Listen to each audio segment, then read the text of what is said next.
The judge's ruling that evidence may not be accepted due to its collection without the presence of legal counsel highlights a significant violation of legal rights within Nigeria.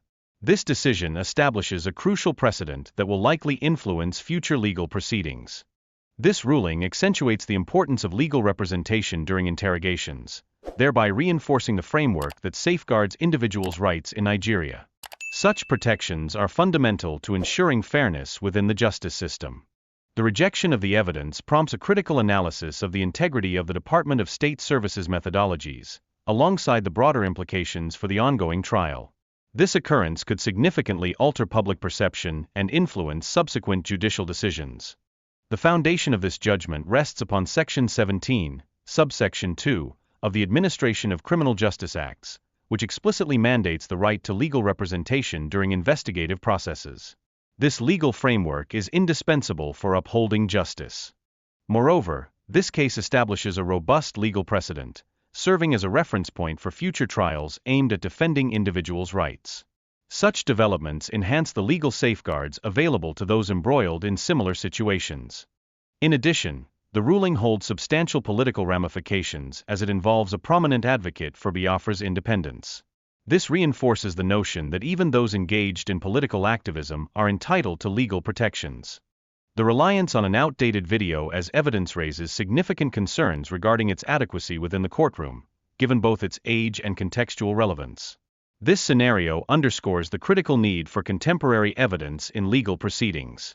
Furthermore, the importance of legal education cannot be overstated, particularly for journalists and the general public, as it equips them with the necessary knowledge regarding their rights throughout investigations. An understanding of these rights is essential to prevent coercive interrogation practices by authorities. The ruling in this specific case reiterates the essential need for legal representation during interrogations. Citizens are thus encouraged to assert their right to consult with a lawyer prior to making any formal statements. This court's decision exemplifies a dedication to impartiality and fairness, effectively challenging the presumption that government cases are inherently triumphant.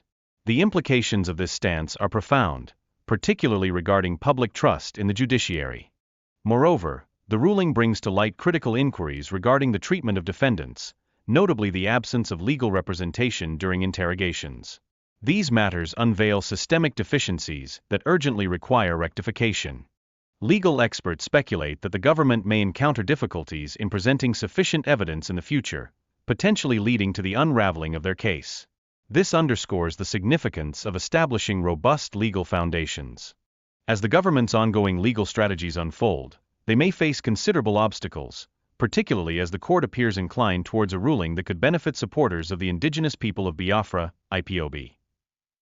This situation raises pressing questions about the integrity of the judiciary.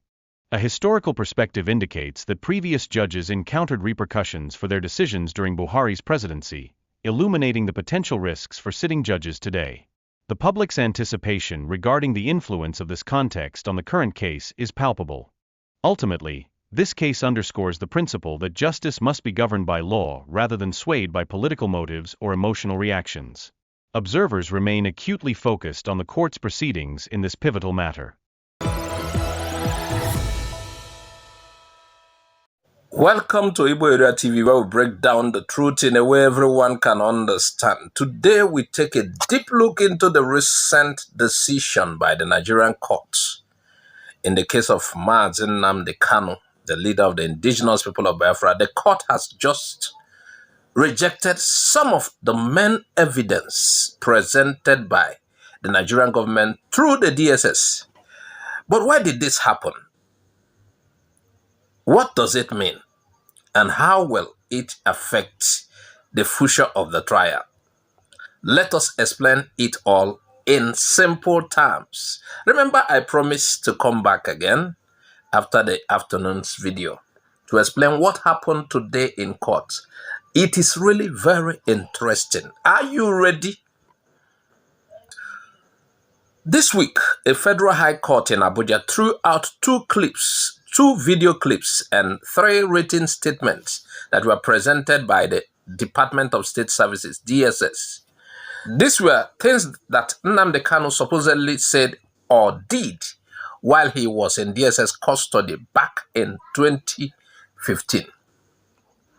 The government believed this was strong evidence against him, but the judge said, no, this evidence cannot be accepted. It cannot be accepted. That is what the judge said. Now, we got to know why the evidence will not be accepted. Because Nnamdi Kanu has no lawyer present when he made those statements. The law in Nigeria is very clear. When a person is being questioned on or making a statement to security agents, they must have their lawyer present.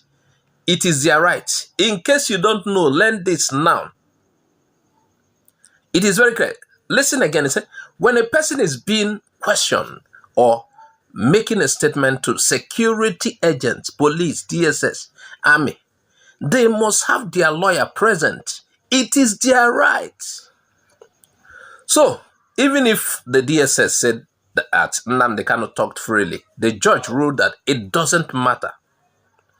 The law comes first. And without a lawyer, those videos and statements cannot be used in the court. The court based its judgment on Section 17, subsection 2 of the Administration of Criminal Justice Act. That law says clearly that statements made during an investigation must be done with legal representation. Not only that, the judge also followed a past ruling from the Supreme Court, which said the same thing. This shows that the court is following the rules, not just emotions or politics. This is not just about videos or papers. This is about the rule of law in Nigeria. Now, what happened here sends a message to the government and to all security agencies. You must follow due process. You cannot just collect statements from people without respecting their rights. This case is now a very strong legal precedent. That means in future trials, lawyers and judges can refer to this case to defend the rights of other people who may face similar situations.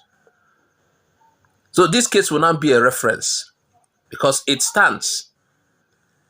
During trials in courts, the law can say, Kanu versus DSS, this was followed, and that is it. Now, let's be honest. This case is not just a legal one. It also has deep political meaning. Nnamdi Kanu is not just any man. He is the leader of a strong movement that is calling for the independence of Biafra. Many in the federal government see him as a threat. But this court ruling shows that even agitators have rights under the law. Now, the government has a big problem. Most of their strong evidence has been thrown out. Listen carefully.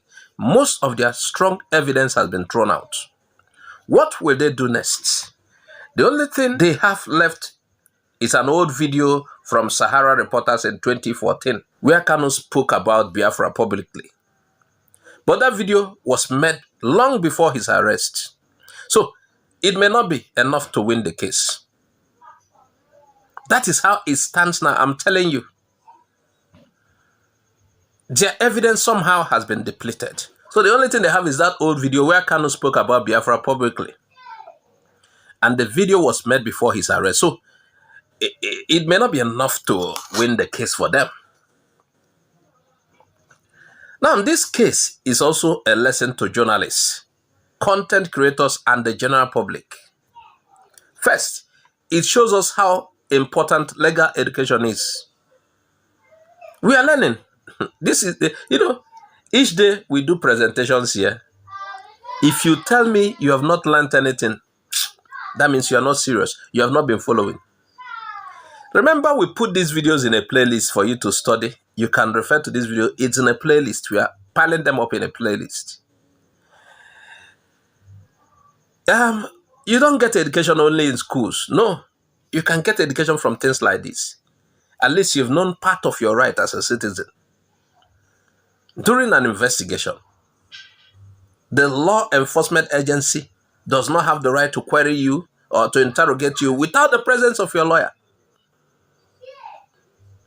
So like we said, this particular thing is showing how important legal education is. Many young people don't know that you have the right to remain silent and ask for your lawyer. The police could be trying to squeeze something out of you. You must make a statement, and you keep telling them, I will not make any statement until I see my lawyer. I will not make any statement until I see my lawyer. I will not make any statement until I see my lawyer. The ruling proves that the court will protect that right. If you fight for it, if they don't intimidate you to the point of, like as it is within Nnamdi Kanu's case, they forced him under duress based on the presentation you see in the court. He made certain statements.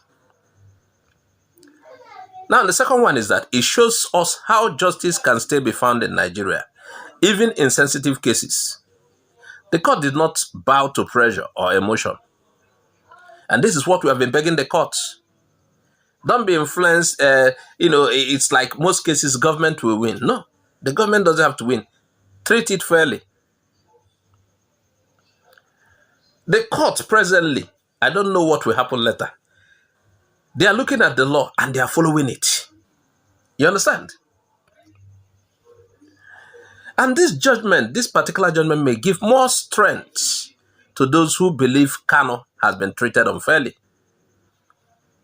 They will see this as a win-win for him and a loss for the Nigerian security system. Now, it may also lead to more questions. Why was he interrogated without a lawyer? Why did it take so long for the court to admit this? Was there an attempt to silence him or misrepresent him? These are serious questions that may not go away anytime soon. Sincerely. The trial is not yet over, but this ruling is a big turning point. Yes. If the government cannot bring new legal evidence, their case may fall apart. You understand? As we speak, their evidence has been destroyed. And some legal experts are already saying that if things continue the way it is, the way it went today, the court may be forced to release Nnamdi Kanu. I'm telling you, that is what they are pondering. I'm not talking about the judge, but people who are legal juggernauts, legal experts. If things continue this way, they can just announce Nnamdi Kanu's release. You know, midway into this trial, some of us became worried. Even me too. There was a point when the government was presenting their evidences and their witnesses. I was worried to a point. I was like, this thing no go end though. We thought it would end in May. From all indication. Now, it's getting into June and it will go into June. But as it seems today, with what happened today, man. So, the court may be forced to release Nnamdi Kanu. That would be a huge blow to the government and a major victory for IPOB supporters. And it is also a test for judicial independence. Remember, 3 judges during Buhari's reign as president. 3 judges squashed off everything. And they did this based on that his being brought back into this country was illegal, in an illegal way. Those judges were transferred. What will happen? We are watching. Based on what happened today, this is a kind of, we are seeing what we call judicial independence. Now, will the court continue to do the right thing, even if it goes against powerful interests, just like the federal government? Will the court continue to do the right thing? Time will tell. We applaud this particular one, but we will wait. Because, now,